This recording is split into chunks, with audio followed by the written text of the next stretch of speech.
बिस्मिल्लाहिर्रहमानिर्रहीम। मेरी मालकन मशहूर जागीरदारनी थी और बहुत पढ़ी लिखी थी। गांव का हर वडेरा मालकन से शादी का ख्वाहिशमंद था, मगर मालकन ने सिर्फ मुझे ही चुना। हालांकि मैं बहुत काला था। हर नौकर मेरी किस्मत पर अशश कर रहा था। जल्द ही मेरी शादी मालकन से हो गई। मैं तो हवाओं में उड़ने लगा। मगर शादी की रात मैं खुशी खुशी मालकन के पास गया तो मेरे सर पर आसमान टूट पड़ा। मेरे मुंह पर किसी ने पानी की छींटे डाली तो मैं हड़बड़ा गया। मेरे सर में दर्द की शदीद टीसें उठने लगी थी। मैंने आंखें खोलने की कोशिश की तो मेरी आंखों के आगे अंधेरा छा गया था। तब मेरे कानों में एक करख्त सी आवाज गूंजी थी, अरे कौन है तू और यहाँ क्या कर रहा है? मैंने बोलने की कोशिश की मगर बोल न सका। तब मुझे दूसरी आवाज सुनाई दी थी। कोई कह रहा था, यार इस लड़की की हालत बहुत खराब है, इसको मेरे साथ हवेली लेकर चलो।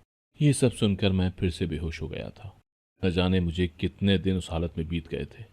जब मैं इधर उधर की आवाजें सुनने के काबिल हुआ था, सर में उठने वाले दर्द को महसूस करने के काबिल हुआ था, मैंने आंखें खोल दी तो मेरे सामने धुंधला सा मंजर नजर आने लगा था। मेरे सिरहाने एक लड़की खड़ी थी। मैंने अपनी आंखें पूरी कुव्वत से खोली तो मैं अब सब कुछ देखने के काबिल हो चुका था। मेरे सिरहाने खड़ी लड़की मुझे देखकर मुस्कुरा रही थी। एक लम्हे के लिए मुझे गुमान हुआ कि कहीं मैं मर तो नहीं किया और मुझे जन्नत में हूर मिल गई है। मगर फिर ख्याल आया कि हम जैसों की दुनिया भी जहन्नुम होती है, फिर मरने के बाद जन्नत मिलने का सवाल ही पैदा नहीं होता। इतनी देर में वो लड़की शोर मचाने लगी थी, बशीरा खाला, देखो तो मेहमान को होश आ गया है। वो लड़की न जाने किस किस को पुकार रही थी। तब मैं बोला, तुम कौन हो? वो मुस्कुराकर बोली, मैं सफिया हूं। तब तक दो मर्द मेरे पास आकर खड़े हो चुके थे, बड़ी बड़ी मूछों वाले। एक मर्द मूछों को ताव देकर बोला, जितनी चोट तेरे लगी है ना, हमारे गांव के 10 साल के बच्चे के लग जाती तो वो भी अब तक ठीक हो चुका होता। और एक तुम हो, पिछले 4 दिनों से बेहोश पड़े हो। मैं उसकी बात सुनकर तंग रह गया था। 4 दिन? ये तो बहुत ज्यादा होते हैं। बशीरा खाला भागकर जागीरदारनी को ले आई थी। मैं जागीरदारनी की शख्सियत को देखकर मरूब हो चुका था। थी तो वो कम उम्र ही, मगर उसका रोब दबदबा बहुत था। वो अपने मजबूत लहजे में बोली, ऐ नौजवान, तुम कौन हो और कहां से आए हो? तुम्हारे साथ क्या वाकया पेश आया था? मैं बमुश्किल बोला, मेरा नाम वकास अली है। मैं अपने शहर में था, घर से निकलकर कहीं जा रहा था। चंद लड़के मेरे पास आए, मुझसे नकदी और मोबाइल छीनने की कोशिश करने लगे। मैंने मुजाहिमत की तो मेरे सर पर भारी चीज मारकर मुझे गिरा दिया। आगे मैं नहीं जानता कि यहाँ कैसे पहुंचा हूं और ये कौन सी जगह है। मालकन बोली, चलो तुम हमारे मेहमान हो, जब तक ठीक नहीं हो जाते यहीं पर रहना। इतना कहकर मालकन वापस हवेली वाली साइड पर चली गई थी। थोड़ी देर बाद डॉक्टर भी आ गया था। उसने मेरे सर पर पट्टी को तब्दील किया, मेरा मुकम्मल चेकअप किया। इसका मतलब ये था कि मेरी बेहोशी की हालत में मेरी मुकम्मल निगहदाश्त होती रही है। मैंने खाना वगैरह खाया तो चलने फिरने के काबिल हो चुका था। मैं चल फिरकर गांव देखना चाहता था। मैंने अपनी ख्वाहिश का इजहार किया तो मेरे 1000 बार मना करने के बावजूद भी दो मुलाजिम मेरे साथ चल पड़े थे। मुझे हैरत तब होती जब गांव के लोग झुक झुक कर मुझसे मिलते थे, मुझे साहब जी कहकर पुकारते थे। मैं इतनी इज्जत का कहाँ आदी था। मैंने मुलाजमों से पूछा कि ये सब क्या है, तो एक कहने लगा, साहब जी, आप हमारी जागीरदारनी जी के मेहमान जो हैं, इसीलिए सब आपकी बहुत इज्जत करते हैं। मेरे दिल में ये बात आई थी कि जागीरदारनी जी के तमाम घर वाले जमीनों की लड़ाई के भेंट चढ़ चुके हैं। इन हालात में इस गांव को और उनकी हवेली को संभालने वाला कोई नहीं था। बड़ी मजबूरी में जागीरदारनी जी ने इन सब चीजों को संभाला था, और क्या खूब संभाला कि आज दूर दराज के गांव में भी उनके नाम का डंका बजता है। दूर दराज से उनके लिए शादी के पैगामात आते हैं, मगर उनका कहना है कि वो शादी किसी ऐसे इंसान के साथ करेंगी जिसके साथ उनकी जहनी मुवाफिकत हो, क्योंकि वो बहुत पढ़ी लिखी थी। मैं सारा दिन गांव देखता रहा। शाम में हवेली लौटा तो एक मुलाजिम मेरे पास आया और कहने लगा, चलो आपको जागीरदारनी जी बुला रही हैं। मैं जागीरदारनी के पास गया तो सब मुलाजिम हाथ बांधे मौद्दिफ से खड़े थे। मैं भी उनकी तरह ही खड़ा हो गया था। जागीरदारनी बोली, अरे यूं क्यों खड़े हो, आओ बैठो। उसने सोफे की तरफ इशारा किया तो मैं बैठ गया। जागीरदारनी बोली, क्या नाम है तुम्हारा? मैं बोला, वकास अली। जागीरदारनी बोली, अब तुम बेहतर हो, वापस क्यों नहीं चले जाते? कोई मुंतजिर नहीं है क्या तुम्हारा? मैंने नफी में सर हिला दिया था। मैं बोला, नहीं, कोई भी अपना नहीं है। अगर आप इजाजत दें तो मैं यहीं पर रुकना चाहता हूँ। मैं जानता हूँ कि आपकी हवेली में पहले से ही मुलाजमों की फौज मौजूद है, लेकिन अगर आप मुझे भी मुलाजमत पर रख लें तो मुझ पर बहुत बड़ा एहसान होगा। जागीरदारनी बगौर मेरी सूरत देखती रही, फिर बोली, शक्ल से मुअज़्ज़ज़ घराने के लगते हो, और फिर तालीम याफ्ता भी लगते हो। मैं चाहती हूं कि तुम मेरी जमीनों का हिसाब किताब देखने लगो। मैं खिल उठा था। मैं बोला, क्यों नहीं, मैं ये काम बहुत शौक से करूंगा। मेरी मुलाजमत पक्की हो गई थी। मैं उठकर बाहर निकल आया तो सफिया की तरफ देखकर दिल मचल गया था। मैं चाहता था कि इस गांव में मुझे मुलाजमत मिल जाए और मेरी सफिया से शादी भी हो जाए, मगर ये मुमकिन नहीं था। सफिया जैसी हसीन लड़की भला मुझ जैसे शख्स को कैसे मिल सकती थी। मैं अपने कमरे में आ गया था।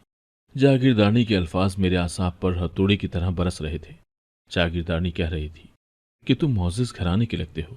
मैं अगर मुअज़्ज़िज़ घराने से होता तो मेरे साथ जिंदगी भर जुल्म न होता। मुझे ये समझ नहीं आता कि छोटे बच्चों के वालिदैन क्यों मर जाते हैं। उन्हें अपनी औलाद का एहसास नहीं होता क्या? उसूलन तो यही होना चाहिए ना कि वालिदैन के साथ ही औलाद भी मर जाए। मगर मुझ जैसे कुछ बदनसीब रह जाते हैं और वालिदैन चले जाते हैं। मेरे अब्बू की शहर के बीचों बीच किरियाने की दुकान थी जो खूब चलती थी। गुजर बसर भी बहुत अच्छे से होता था। एक दिन अम्मी के सर में बहुत दर्द था। उन्होंने अब्बू को दुकान से बुलवा लिया कि मुझे डॉक्टर के पास ले चलो, नहीं तो दर्द से सर फट जाएगा। अब्बू अम्मी को अस्पताल ले गए। वापसी पर उनका एक्सीडेंट हो गया और वो दोनों ही इस दुनिया से चल बसे। मेरे अब्बू का कोई बहन भाई नहीं था, इसीलिए मामू मुझे अपने घर ले आए। मेरी मोमानी बहुत सख्त औरत थी। वो मुझ पर बहुत जुल्म करती थी। उनकी औलाद उनसे भी 2 हाथ आगे थी। मेरी मोमानी बहुत हसीन थी, बिल्कुल गोरी चिट्टी। मेरे मामू तो उन पर फिदा थे। मामू की औलाद भी अपनी वालदा पर ही गई थी, हसीन, जबकि मैं अपने ददियाल पर गया था। मेरी रंगत भी स्याही माइल थी और कद भी बस दरमियाना ही था। मैं अपने मामू के बच्चों के सामने दब गया था। मेरा वकार मजरू हो गया था। मेरी कोई इज्जत ही नहीं रह गई थी। मैं यूं ही मार खाकर बड़ा हो गया। मामू ने मेरे अब्बू की दुकान फरोख्त करके अपना कारोबार शुरू कर लिया था, जो इस वक्त तरक्की करके अपने उरूज पर था। मोमानी मुझसे जान छुड़वाना चाहती थी, इसीलिए मुझ पर इल्जाम लगा दिया कि मैंने उनके सोने के कड़े चुरा लिए हैं। ये इल्जाम उन्होंने मेरी पीठ पीछे नहीं लगाया था, बल्कि मेरे सामने, मेरे मुंह पर उन्होंने मामू से मेरी शिकायत की थी। उस दिन मैं फट पड़ा था। मैं रोता रहा और बोलता रहा, मोमानी, आपको अल्लाह से डर नहीं लगता? आपने एक यतीम बच्चे को सारी जिंदगी अजियत में रखा, उसको तरह तरह की तकलीफ दी, अपने बच्चों से भी पिटवाया। अब आप खुद सोचें, जब अल्लाह आपसे इसका जवाब मांगेगा तो आप क्या कहेंगी? मेरी मोमानी एकदम गुस्से में आ गई थी। उन्होंने मेरे मुंह पर थप्पड़ दे मारा था और बोली, मेरी तवज्जो मेरे कंगनों से हटाने की कोशिश मत करो। मैं बोला, आ जाए मामू, ले ले मेरे कमरे की तलाशी। दूध का दूध और पानी का पानी हो जाएगा। मामू भी मेरे साथ चल पड़े थे। उन्होंने मेरे बिस्तर को हटाया तो उसके नीचे सोने के कंगन पड़े थे। मोमानी ने खूब शोर मचाया और बोली, फौरन निकालो इस चोर को हमारे घर से, नहीं तो मैं इसे पुलिस के हवाले कर दूंगी। मामू बोले, तुम चलो, मैं अभी इस चोर को घर से निकालता हूँ। मोमानी कमरे से बाहर चली गई तो मामू बोले, वकास, अगर तुमने सच में चोरी की होती तो तुम कभी भी ये कंगन सामने न रखते। मगर यार, मेरी मजबूरी समझो। मैं अब तुम्हें मजीद इस घर में नहीं रख सकता, नहीं तो घर के हालात मजीद पेचीदा हो जाएंगे। मैं सब समझ गया था, इसीलिए अपना सामान समेटने लगा था। मामू ने मेरे हाथ पर 10,000 रुपये रख दिए थे। वो बोले, ये पैसे रख लो, तुम्हारे काम आ जाएंगे। अगर हालात जरा मुख्तलिफ होते तो शायद मैं उनसे पैसे न लेता, मगर मेरा इस भरी दुनिया में मामू के घर के अलावा कोई ठिकाना नहीं था, इसीलिए मुझे ये पैसे लेने पड़े थे। वो पैसे लेकर घर से निकला तो डाकुओं ने मुझसे वो भी छीनने की कोशिश की थी। अब भला मैं अपनी मताओ हयात उनके सामने कैसे रख सकता था? मैंने मुजाहिमत की थी, जिसके नतीजे में उन्होंने मेरे सर पर भारी चीज मारकर मुझे बेहोश कर दिया था। और आज मैं यहाँ था। मेरा दिल बहुत बेचैन हो गया था, इसीलिए सारी रात रोता रहा था। मेरी जिंदगी में बहुत सी अधूरी ख्वाहिशें थी। अब उन ख्वाहिशात में इजाफा हो गया था। उनमें सफिया का नाम भी शामिल हो चुका था। सारी रात रोने के बाद जब मैं काम पर गया तो मैं ये देखकर हैरान रह गया था कि सब मेरे सामने पीछे चले जा रहे थे। ये प्यार, ये इज्जत, ये मान मुझे कहाँ मिला था सारी जिंदगी? मैं तो रोटी भी ताने सुन सुनकर खाता था। मैं ये सब हासिल करके बहुत खुश था, अंदर से सरशार था। शाम हुई तो मैं हवेली वापस चला गया था, जहां मुझे एक मुलाजिम की ज़बानी पता चला कि पास के गांव से जागीरदारनी जी से चौधरी मिलने आए हैं। जागीरदारनी जी का हुक्म था कि जैसे ही आप हवेली आओ तो आपको उनके पास भेज दिया जाए। मैं मेहमान खाने में गया तो चौधरी साहब भी मेरे इस्तकबाल में उठकर खड़े हो गए थे। वो कहने लगे, वकास साहब, आपकी बहुत तारीफ सुनी है, आपसे मिलकर खुशी हुई। मैं भी मुस्कुरा दिया था। इस दौरान दोनों गांव के हुक्मरानों ने बहुत सी खुफिया बातें भी की थी। मगर मुझे उन बातों के दरमियान बिठाने का उन्हें ख्याल नहीं आया था। अब मैं हवेली में एक मुअज़्ज़िज़ शख्सियत के तौर पर जाना जाने लगा था। मेरी हैसियत एक मुलाजिम से कहीं ज़्यादा थी, मगर हकीकत तो ये थी कि मैं था तो एक मुलाजिम ही। खैर, अब मेरी शोहरत का डंका दूसरे गांव तक जा पहुंचा था। ये शोहरत, ये इज्जत मुझे भी अच्छी लगने लगी थी। मुझे मालकन के यहाँ काम करते हुए 2 महीने हो चुके थे। इस दौरान मैं सफ़िया को देख देख कर आहें भरता रहता था, क्योंकि मैं जानता था कि मैं चाहे जितना मर्जी मर्तबा पालूं, मगर मैं रहूंगा तो एक कम सूरत इंसान ही ना। इसीलिए चाह कर भी इस बारे में अपने दिल में कोई ख्याल नहीं लाता था। एक दिन एक मुलाजिम बोला कि जागीरदारनी जी ने बुलाया है। मैं जल्दी से उनकी बात सुनने चला गया। जागीरदारनी जी की बात सुनकर तो मैं दंग ही रह गया था। वो कहने लगी, वकास, तुम मुझसे शादी करोगे क्या? जागीरदारनी की बात सुनकर मैं हैरत के समंदर में गौतासन हो गया था। मैं बोला, मैं कुछ समझा नहीं। जागीरदारनी बोली, आज तक मैं अपने होने वाले शौहर में जो जो खूबियां तलाश करती रही थी, वो सब तुम में मौजूद है। इसीलिए मैं चाहती हूं कि तुम मुझसे शादी कर लो। मैं बोला, जागीरदारनी जी, मेरे पास आपको देने के लिए कुछ भी नहीं है। जागीरदारनी बोली, अपना नाम तो दे सकते हो ना मुझे। मैं अजीब कशमकश का शिकार था। न जाने जागीरदारनी मुझे आजमा रही है या सच में वो मुझे ये ऑफर कर रही है। मैंने कुछ देर सोचा, फिर बोला, ठीक है, मैं इस शादी के लिए रजामंद हूँ। जागीरदारनी के चेहरे पर मुस्कुराहट फैल चुकी थी। वो बोली, मेरा नाम मौजमा है। तुम मुझे आज से जागीरदारनी कहकर नहीं पुकारोगे। मुझे बताओ कि कब तक शादी करोगे मुझसे? मैंने कहा, जब आप कहेंगी, मैं मौलवी साहब का इंतजाम कर लूंगा। मौजमा मेरी बात सुनकर बेइंतहा खुश हो चुकी थी। वो बोली, ठीक है, कल जुमा है, हम ये शादी कल ही कर लेंगे। मैं शशदर सा उनको देखता रह गया, मगर बोला कुछ भी नहीं। अगले दिन हवेली में सुबह से ही इंतजामात शुरू थे। शाम में सादगी से ही निकाह हो गया था, मगर इस तकरीब में पूरे गांव को खाना खिलाया गया था। जबकि मौजमा का कहना था कि वलीमे की दावत में करीबी गांव के मोअज़्ज़िज़ीन को भी मदऊ करेंगी। शाम हुई तो हवेली को दुल्हन की तरह सजा दिया गया था। मुलाजमीन ने मुझे अपना मालिक मान लिया था। एक एक काम मेरे हुक्म से हो रहा था। मैं तो कभी ख्वाब में भी नहीं सोच सकता था कि मैं इसी जिंदगी में कभी ऐसी इज्जत व मकाम भी हासिल करने के काबिल हो जाऊंगा। मैं गांव की सल्तनत का राजा बन जाऊंगा। सब कुछ खत्म हो गया तो मैं अपनी बीवी मौजमा के कमरे में चला गया था। वो दुल्हन बनी सजी संवरी सी सेज पर बैठी थी। मैं अपनी किस्मत पर शाकिर था। मैंने मौजमा का घूंघट उठाया तो उसके हुस्न को देखकर मबहूत रह गया था। आज वो बेइंतहा हसीन लग रही थी। वो सुर्ख जोड़े में मलबूस थी। उसने हल्का फुल्का सा मेकअप किया हुआ था। मैं बोला, मौजमा, तुम तो बहुत हसीन हो। वो मेरी बात सुनकर रोने लगी थी। बोली, हाँ, मैं तो हसीन हूं, मगर मेरे नसीब अच्छे नहीं। मैंने उसका हाथ थाम कर उसे तसल्ली दी और बोला, मौसमा, मेरी जिंदगी की कहानी भी तुमसे मिलती जुलती है। मेरे वालिदैन भी इंतकाल कर चुके हैं। उसके बाद से मैंने बहुत गम उठाए हैं। मौसमा ने अपने हाथ मेरे हाथ से छुड़वा लिया था और बोली, मैं तुम्हें अपनी जिंदगी का एक ऐसा राज बताना चाहती हूँ जिससे शायद मेरा साया भी वाकिफ ना हो। ये राज सिर्फ और सिर्फ हम दोनों के बीच रहेगा। मैं खुश हो गया था। मुझे गांव की जागीरदारनी के राज में शामिल होने का मौका मिल रहा था। मैं मुस्कुराकर बोला, कहो कहो, मैं सुन रहा हूं। मौजमा ने आहिस्ता से कहना शुरू किया। वो बोली, वकास, मौजमा की बात सुनकर मुझ पर सातों आसमान गिर पड़े थे। मेरे चेहरे से मुस्कुराहट गायब हो चुकी थी। मैं शशदर सा उसकी तरफ देखता रह गया था। मुझे कुछ समझ नहीं आया तो मैं उठकर कमरे से बाहर निकल गया था। मेरी आंखों से आंसू बहने लगे थे। दिल में शिकवे जन्म ले रहे थे कि एक बार इंसान की किस्मत खराब हो जाए, फिर चाहे जितनी मर्जी दौलत और इज्जत मिल जाए, किस्मत की ये खराबी नहीं जाती। मुझे बार बार सफिया का ख्याल आ रहा था। सारी रात में बहुत ज्यादा बेचैन रहा था। कुछ समझ ही नहीं आ रहा था कि आगे क्या करूं। मैंने सोचा कि मैं सब कुछ छोड़ छाड़ कर भाग जाता हूं, मगर फिर ख्याल आया कि कहाँ जाऊंगा मैं। मेरे पास ना तो पैसे थे और ना ही कोई ठिकाना था। अगली सुबह सवेरे ही मौजमा मेरे कमरे में चली आई थी। उसकी आंखें भी सुर्ख थीं। लगता था कि वो भी रात भर रोती रही है। मौजमा बोली, वकास, शायद तुम ये गुमान करो कि मैंने तुमसे ये शादी इसलिए की क्योंकि तुम एक मजबूर इंसान हो और तुम्हें दबाना मेरे लिए बहुत आसान होगा। मगर तुम जानते हो क्या, मैंने तुम्हारे बारे में सारी मालूमात करवाई थी। मुझे इल्म है कि तुमने उम्र भर बहुत गम झेले हैं। तुमने धुतकार भी सही है और बहुत नफरत भी देखी है। तुम्हारी जिंदगी भी अधूरी से रह गई है। मुझे लगा था कि तुम मुझ जैसी औरत के साथ निबाह कर लोगे, मेरे गमों का मदावा कर लोगे। तुम जानते हो ना कि मेरे आगे पीछे कोई नहीं है।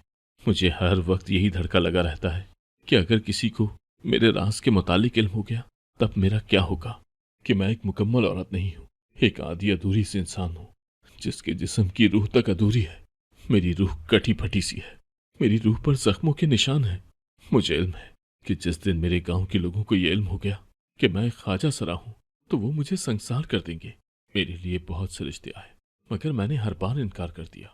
हर रिश्ता मेरी रूह पर ताजियानी की तरह पड़ता था। मेरे वालिदैन को जब इल्म हुआ था ना कि मैं ख्वाजा सरा हूँ तो उन्होंने मेरी तालीम पर तवज्जो देना शुरू कर दी थी। वो कहते थे कि हम तुम्हें गांव की इस दकियानूसी माहौल से निकाल देंगे, तुम अपनी जिंदगी अपने उसूलों के मुताबिक बसर करना। अमूमन गांव में इतने अंडरस्टैंडिंग वालिदैन नहीं होते मगर मेरे वालिदैन ने मेरा भरपूर साथ दिया। वो बहुत अच्छे थे, शायद इसीलिए बहुत जल्द अल्लाह को प्यारे हो गए। वकास, तुम क्या समझ रहे हो कि मैंने ये शादी अपनी इज़्दिवाजी जिंदगी शुरू करने के लिए की है? नहीं, ऐसा बिल्कुल भी नहीं है, क्योंकि मैं तो अधूरी हूँ। दरअसल इतने सालों से मुझे एक ऐसे शख्स की जरूरत थी जो मेरे राज की हिफाजत कर सकता और मेरी ये सारी जागीर संभाल सकता। मैं ये सब चीजें किसी लालची और हरीस इंसान के हवाले नहीं कर सकती थी। मैं अपने गांव के लोगों की जिंदगियां दांव पर नहीं लगा सकती थी।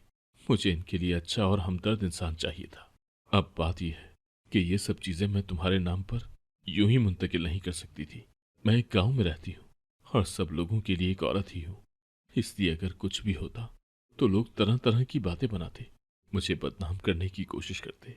तुम ये समझो वकास कि कल तुमने निकाहनामे पर दस्तखत नहीं किए बल्कि तुमने जमीनों के कागजात पर दस्तखत किए। इसके बदले में तुमने मेरे इस राज की हिफाजत करनी है और मेरे गांव के लोगों का ख्याल रखना है। जहां तक हमारे ताल्लुक की बात है तो अगर तुम मेरे दोस्त बनकर रहना चाहते हो तो ये मेरी खुशकिस्मती होगी। अगर तुम्हें ये रिश्ता मंजूर नहीं है तो कोई बात नहीं, मैं फिर भी तुम्हें अपनी सारी जमीनें सौंपने को तैयार हूं। मौजमा की बातें सुनकर मेरी आंखों में आंसू आ गए थे। मेरे सगे मामू ने मेरे वालिद की जायदाद मुझसे हथिया ली जब मैं कमजोर था, अपने लिए कुछ नहीं कर सकता था। तो आज अल्लाह ने मुझे सब कुछ नवाज दिया था और इतना नवाजा था कि अगर मैं 7 मरतबा मरकर पैदा हो जाता तो भी इतना कभी नहीं कमा पाता। ये सब अल्लाह ने मुझे खुद से अता किया था। मैंने लालच नहीं किया था, कोई फरेब नहीं किया था। यकीनन ये मेरे लिए बड़े एहसास की बात थी। मैं बोला, मौसमा, तुम कल भी हर चीज की मालकन थी और आज भी हो। मैं बस इन चीजों को तुम्हारे लिए संभालूंगा। वो मुस्कुराती और बोली, मुझे तुम्हारी नेक नियति पर पूरा यकीन है।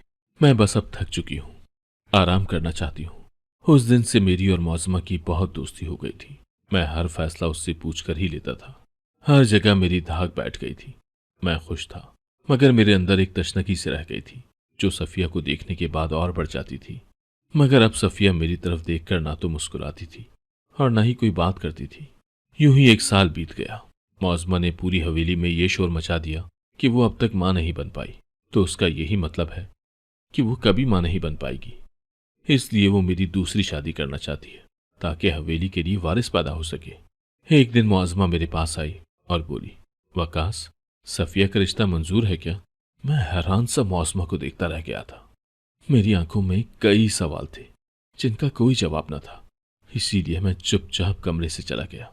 अगले दिन मेरी शादी का शोर उठा। मुआज़मा ने ही सारे इंतजाम किए थे और तब मेरी खुशी की कोई इंतहा न रही जब मैंने सफिया को अपनी दुल्हन के रूप में देखा था। वो कहने लगी, वकास, मुझे तुमसे तभी मोहब्बत हो गई थी जब मैं बेहोशी की हालत में तुम्हारा ख्याल रखती थी। मालकन के साथ जब तुम्हारी शादी हुई थी तो मैं अंदर से टूट कर रह गई थी। आज मैं बेइंतहा खुश हूं कि तुम मुझे मिल गए हो। खुश तो मैं भी बहुत था। मैंने जो चाहा था मुझे वो सब मिल गया था। अगर आपको आज की कहानी पसंद आई है तो वीडियो को जरूर लाइक कीजिएगा और अपने दोस्तों के साथ भी शेयर कीजिएगा।